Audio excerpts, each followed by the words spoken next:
How's it going, guys? Philip at Trade Genius. All right, we're going to take a look at this article from CoinDesk where we have a new futures contract approval from the CFTC. So we'll talk about that a little bit. And we'll look at the S&P 500 simply because what happens here is really going to affect everything as we've been talking about. And we'll also take a look at our Delta chart. Just going to keep it short and sweet today. So let's dive into this video.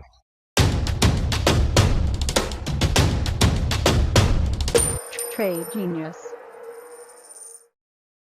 All right, guys, so the CFTC approves Bitnominal to offer futures contracts settled in real Bitcoin. Now, this is interesting because we've, obviously seen the futures market for a while now in Bitcoin, and the big one, the CME, is a paper traded contract, meaning that you're just going to trade contracts and they settle in cash. So it doesn't really affect the underlying spot. None of those transactions end up on the blockchain. And that's fine for hedging. If you're a miner, a big industrial miner, that's a great tool to use to hedge. But generally speaking, they're just really large side bets on an otherwise spot market. Now, in this one, they're actually going to settle these contracts on the blockchain, which I thought was interesting. And I really think is the proper way to have a futures market. So, as you can read here, Bitnominal's products are also reliably tied to the underlying asset price via the option for physical delivery. And we're excited to be partners with a company that is committed to meeting the highest regulatory standards and increasing the accessibility of crypto derivatives to U.S. traders. So from that perspective, we like to see more avenues to get people involved in Bitcoin, especially in the trading side of things. This kind of mechanism is going to be better for the larger players to get into it. So more avenues for institutional money to get in, I think, is better for those of us looking for a long-term hold as a store of value asset. And but I did like the fact that in the statement here from the CEO, Luke Horston, the company will start with quarterly futures, then micro futures and options. So again, this is good because it also lowers the barrier to entry. And then contracts will trade on a 37% margin, and will settle on chain rather than book entry. So I thought that was really unique. And it'd be great if this actually does take off, because I think, again, having futures that are settled with the underlying asset is basically, the best way to have a market. You can trade a lot of futures, paper futures, and leverage that up and things like that. But, that's more of a hedging instrument if you're concerned about your fiat transactions. And again, like a perfect example of that is miners. Now, people have said, well, futures market will manipulate Bitcoin like silver and gold. But the way I look at that is, how much Bitcoin is out there, where it is, you can see it on the blockchain. So it's a little harder to wag the dog, so to speak, because of the transparency of the blockchain and Bitcoin. So whereas I think you can get away with some futures manipulation on markets where you just don't know what the quantities truly are. You kind of know what's coming out of the ground with gold and silver, but really lately it's been a matter of who has what. And when people are calling in their holdings, sometimes they're having trouble taking delivery on large holdings, and that's an issue. So you never really know. You're a lot of third-party counterparty trust in that department versus Bitcoin, where how much is out there, where it resides. You may not know who owns the wallets, but where it resides. So big difference there. So anyway, I like this though. I like the fact that the futures are tied to the underlying and that they settle on chain.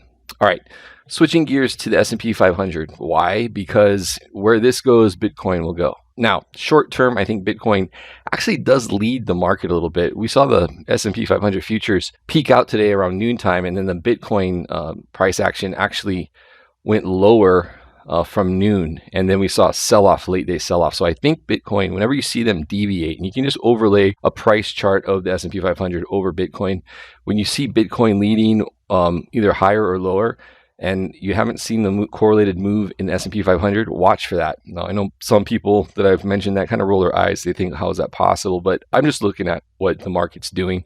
And lately, I've been seeing Bitcoin actually lead the move on the S&P 500. That being said, though, if the market does roll over, I fully expect it to weigh negatively on Bitcoin for at least the immediate future. But over time, that's going to break that correlation. And again, these correlations do come and go with the S&P 500. This is probably the longest lasting one that I've seen, but it will eventually fade. But so with regards to price action going forward, These two black lines represent balance, and really we've been seeing price kind of just consolidate in here ever since we got up over this 2760 area, and then we said watch out for the 2870 area to get over, and that's right kind of where we topped off, because that price has 2870 has been kind of a congestion area. We talked about that, and then we poked our head out of the balance, and then we poked our head below the balance. Both times there was no follow through. And what have we done today? We put in a doji candle, which is an indecision candle. Sometimes it's a topping candle or a bottoming candle, depending where it is in the price action. But here, indecision, right in the middle of balance, more or less. So I think what's happening is the market's really looking for somebody to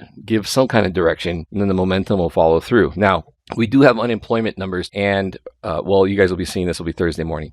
So what that means is when these unemployment numbers come out, and we're going to release this video ahead of that, so we'll be curious to see what happens when those numbers come out. This whole run up now, we've seen about 3 or 4 unemployment numbers come out every time the market has rallied. So the short-term players are now conditioned for another market rally on bad numbers. However, sometimes what they'll do is they'll get you sucked into that mode, and then they'll pull the rug out from under you. And when I say they, I mean the bigger players.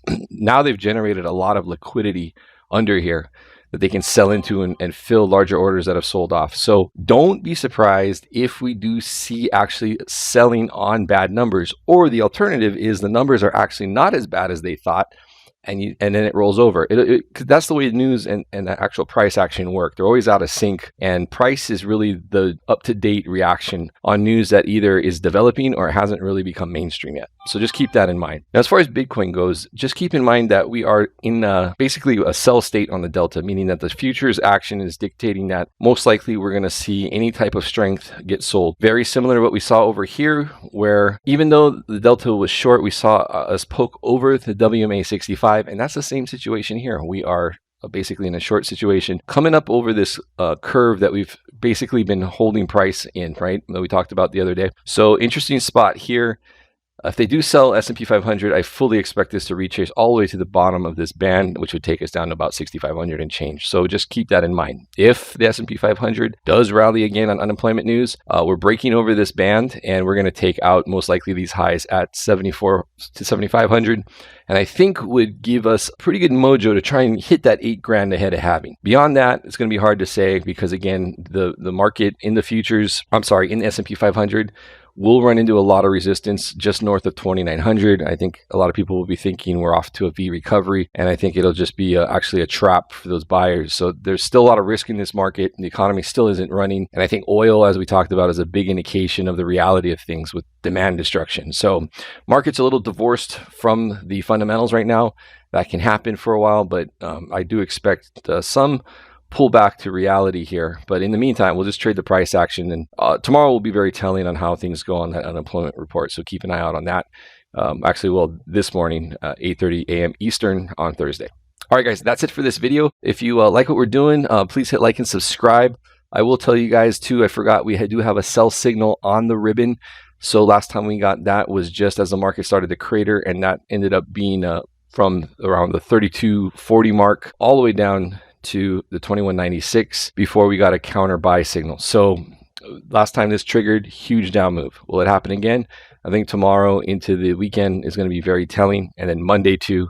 I think we're going to get a definite answer by then. So, all right, guys, that's it for this video. Appreciate all the likes and subscribes we've gotten to date. And if you're interested in this indicator, our ribbon program, our ribbon trading program, sign up on our special, and we'll teach you how to use this on our multi-lesson video series, which will come with the special #1 package. All right, guys, I'll catch you on the next video. Take care. Bye-bye.